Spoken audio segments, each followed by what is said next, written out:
All right, here's Charlie Barley. I'm back with some more content showing you guys this new team play software that is built systematically on statistical advantages by the game. So imagine having a strategy, and within the strategy, you know by the game, by the percent, where you should make a change or if you should stay. And trading, they call it the best setup. Except in what we're doing, we're able to find the best setups every single game statistically, in an algorithmic approach of which per game, 3 of these algorithms are winning and only 1 is losing. And as a result, we're able to define the areas or the algorithms that are experiencing volatility.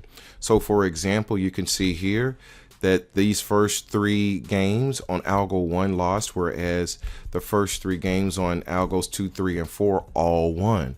Well, because we are able to see the volatility happening here, when it's actually time for us to play, what we simply do is find the algorithm that has the highest performance or the least amount of volatility.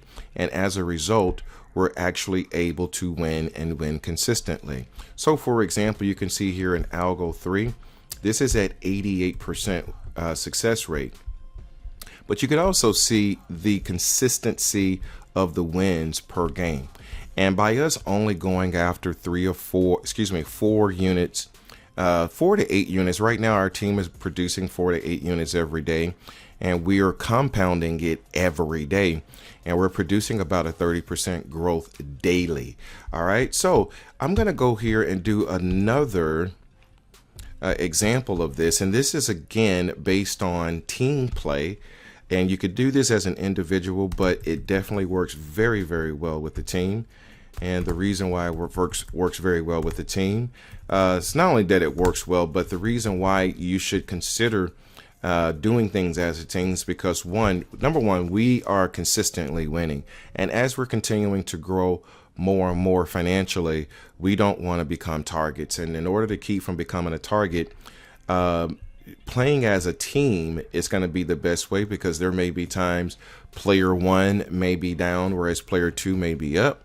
And you never can really see who is the most consistent, because the losses and the wins are being spread equally amongst the team. Now, what I'm going to do here is just go through this, and I'm going to do my best to try and describe what I'm doing. But what you should do is go on a couple videos that I had just posted up when I first started showing this, which is just 2 videos ahead of this one. So go on the history, you can take a look at that. And I think I don't think, but I actually described exactly what I'm doing in a lot more detail than what I'm going to do here. So what I'm going to do is go ahead. I'm assuming we're already inside of a game. And the first thing I'm going to do is get some outcomes, because the first 3 games, we got to identify which algorithm is the least volatile. All right. So the last 3 outcomes were player, banker, player. I'm going to plug this into the sheet.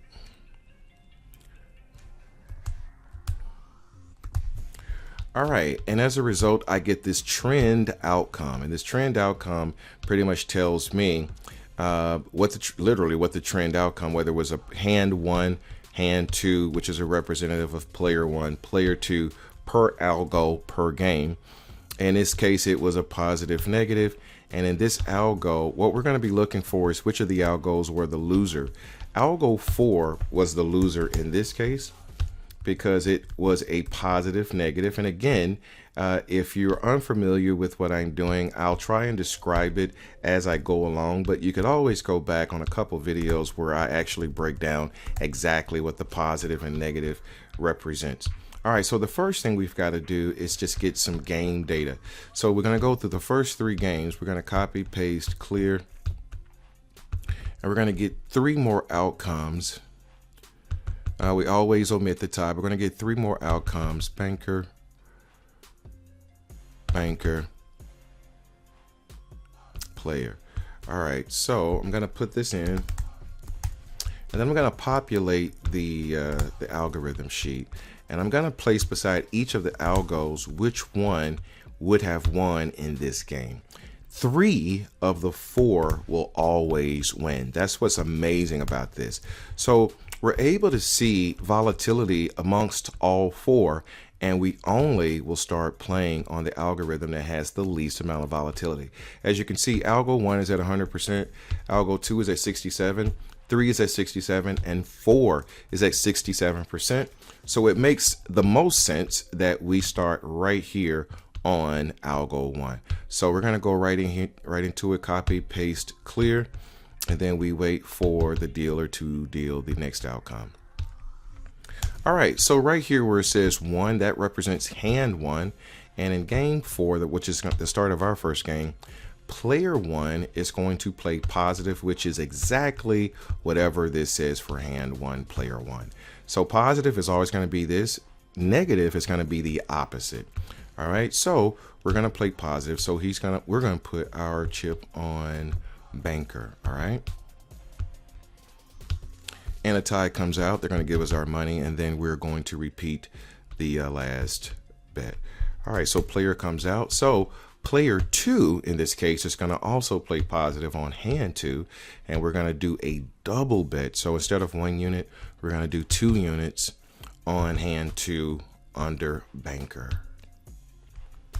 All right, so it won. So we're going to go ahead and put a 1 here, and we're going to populate the spreadsheet on all the algorithms that won and the one that lost.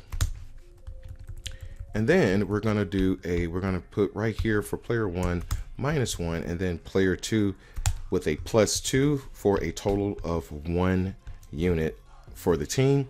And again, you could actually do this as an individual, but you certainly would want to do it as a team, particularly when you start to really make some money. And you can see here this what I call volatility trapping. You see how the volatility is between the 3. It can never be volatile in all 4, right? You may have losses in all 4, but you'll never experience volatility or extreme volatility in all 4. It's actually impossible, because for every game, 3 of the 4 algos are going to win. So it just gives us enormous advantage. All right, so after we actually win a game, what we're going to do is virtually watch the next 2 games. So we're going to get the outcomes for the next 2 games. And the reason we're doing that is the reason that we're doing that is so that we can get an accurate bead on the trend. We want to know which algorithm is going to perform the best. All right, so in this case, algo 1 was a winner, so it's still at 100%. Algo 2 is now at 60%. Algo 3, and then algo 4. All right, so right now, algo 1 is sitting at 100%. It's certainly in a big lead. So we're going to do one more game to get some more data.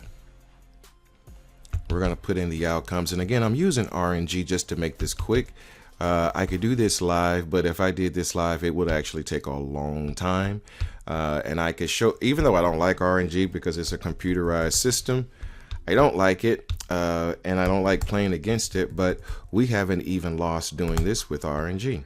All right, so algo 1 was the loser, clearly, because the trend outcome was negative, and this told us to play positive. So in doing so, we clearly lost. And anytime you identify the losing algo, all the other algos are going to be winners. All right, so at this point, you can see here we have an 83% in algo 3 and 83% in 1. So considering that we've been playing on 1 and it's tied for the top performing algo, we're just going to play simply on algo number 1. All right, so the very next game we're actually going to play, we're going to deal, get the next outcome. All right, so it's going to be a positive on P1, hand 1, and that's going to be player. So we're going to put a chip on player. Tie comes out, so we're going to repeat the last. Banker comes out. And we're going to do on player 2, that's if you're playing team play, player 2 will now kick in, and he's going to do a double on player. And there it goes. It wins. All right, and we're going to populate the algorithm and put in the algorithms that won and lost. So this was, so player 1 was a -1, and then player 2 was a +2. And by doing this, you see how player 1 is really at a deficit, but player 2 isn't. So this is the cool thing about team play, is that you never really become a target, and you could always switch roles too. So you never really become a target, and both of you in terms of the team will be able to just simply split the earnings in the end. All right. So now we're going to, for the next 2 games, we're going to get more data so that we can get a better description on what's happening with the top performing algorithm without having to really pay for it. So that was a banker, banker, banker. Because if we played it every hand, you know, you may find that your top performing algorithm may end up coming in second place. But if you're playing it straight through, you have to eat the losses just to determine that. And this is the reason why we're doing it this way. It's because we don't have to eat the losses. We can just be patient and allow the game to unfold. And because we have a 3 to 4 advantage, and we also have this percentile, growth percentile, or a profitability percentile thing going on here, we can clearly see the performances of the algos, and just looking at it, you can see the volatility is primarily in algo 4 because it's only winning at 50%. All right, so let's do another game's outcome.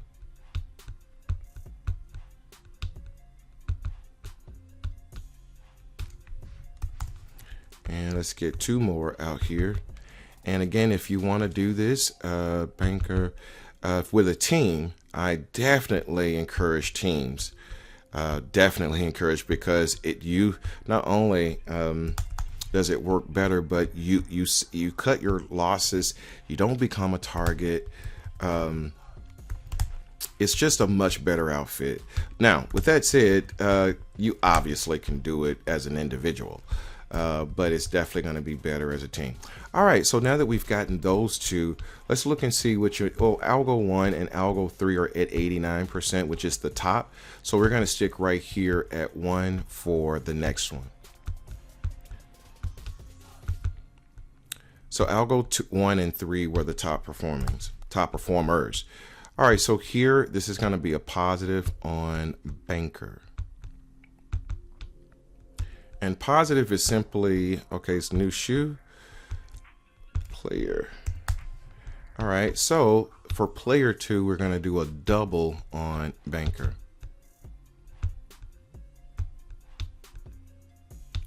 And there we go. Now, how is that working out that way? Because you got to understand about patterns, right? So when you actually shuffle a deck of cards, like if you shuffle them, because there's only a certain amount of outcomes that can occur, or a certain amount of cards, right? Depending on how they're shuffled, they're going to create, against any type of strategy or an algorithm, it's going to create a pattern. All right. And if you could decipher that pattern, all right, let me go here and populate here. If you could decipher that pattern, particularly the way that I've done it, you could clearly see where the volatility is. And you could also see where it's not volatile. So for algo 1 and algo 3, they're both, look at all of this. Look at all that green. Well, if you don't know that, then you wouldn't even know how to best position yourself. And now we're able to do that. So what we're going to do is give it another couple games. We're going to get the data. And that way we can, because algo 1 may lose them back to back. Who knows? But we don't have to experience the losses to find that out. Player, banker, banker. All right. All right, so let's go ahead and populate. So algo 1 is still cooking. Algo 2 is experiencing some volatility right now. Algo 3 is still cooking. And then algo 4 is still in volatility, because you got a 64% in algo 2, 55% volatility in 4, 91 in 3, and 91 in 1. So clearly we see 1 and 3 are the most successful ones, and we will just simply play, because again, it's all a pattern, and we're able to break these patterns down. And because we have 4 algos, 3 of the 4 are going to always win. All right, and now we just could see which one is rearming at the highest level, which is 1 and 3. All right, so let's put in the data. That was 3 bankers. All right, let's get 2 more. Banker, banker. There was a tie. Let's repeat. And player. All right, let's update the algo sheet. All right, so algo 3 just took a loss, so it's now at 83%, which is in a clear second place. So algo 1 is clearly the hot one. So of course we're going to stick right here at algo 1. So now that we've done those 2 games, we're going to play algo 1 because it's the highest performer. All right, so we're going to go positive. Hand 1, player 1 is going to go on banker, so we'll put a chip on banker. Player comes out, and then player 2 is going to do a double on banker.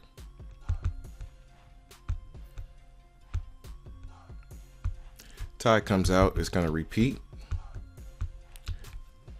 And voila. Okay. And again, just so that you understand what's happening, when I mentioned about when you shuffle a deck, it just depends on, it depends on anything actually, but what happens is any way of shuffling is going to determine how these cards are going to come out. And based on the way that they're coming out, we can decipher the patterns. And again, not only can we decipher it, but we could see which of the algos has the highest performance, which means based on how that was shuffled, the aggregate or the volatility is going to be how it will be dispersed. We can clearly see it. And again, you can never have the top performing algorithm also be the lowest. So that's the reason why this is at 92%, 69%, 85% at second place. And I think, yeah, this is at 54%. All right, so let's do one more. We're going to go up to 5. We'll do one more, but we're going to let 2, we're going to monitor 2 games, get the outcomes for the next 2 games, and then we'll be ready to play. Banker, banker, player. All right. All right, so let's update the algo. All right, and algo 3 is now at 79%. All right, so algo 1 is really kind of stretching out completely. All right, so let's do another game. So that was a player, banker, banker.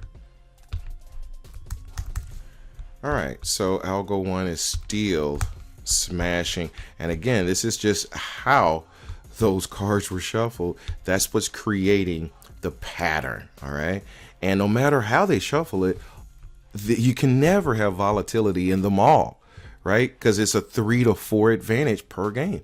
3 of the 4 algos will win. All right, so algos 2 actually lost that one, so that means the other ones automatically win.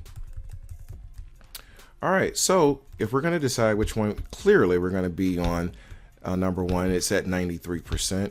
So we're going to copy, paste, clear, next outcome. All right, so we're going to go positive, banker. And there we go. So that was a clear winner. All right, let's get the next outcome just to populate the sheet.